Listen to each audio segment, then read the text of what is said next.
Voilà, vous allez bien respirer. Alors, monsieur Gangle. Oui.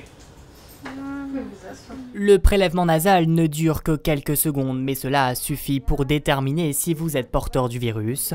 C'est sous cette tente installée à 2 pas des urgences que ces tests virologiques sont réalisés massivement depuis ce matin. Objectif, établir une surveillance épidémiologique du Covid-19 qui est toujours en circulation. En Moselle, l'assurance maladie dénombre 853 nouveaux cas depuis le 15 mai, la conséquence d'un certain relâchement. Il y a les vacances, il fait beau, on a envie de se découvrir le masque, donc forcément il y a une petite montée, peut-être une deuxième vague, à voir. Alors que cette seconde vague est redoutée par l'ensemble du pays, l'Agence régionale de santé du Grand Est invite tous ceux présentant des symptômes, même légers, à venir se faire dépister, un appel qui a été entendu.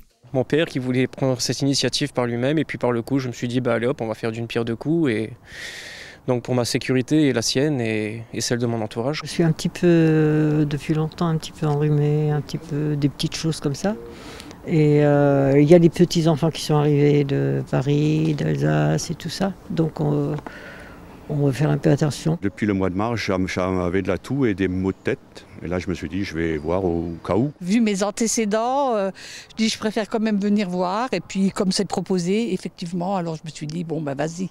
La plupart des gens rencontrés ce matin avouent venir pour se rassurer. Durant ces 2 jours de dépistage, les infirmières vont accueillir environ 300 personnes. Les résultats leur seront communiqués sous 24 heures. Si le test s'avère positif, ils devront par la suite consulter leur médecin et s'isoler en quatorzaine.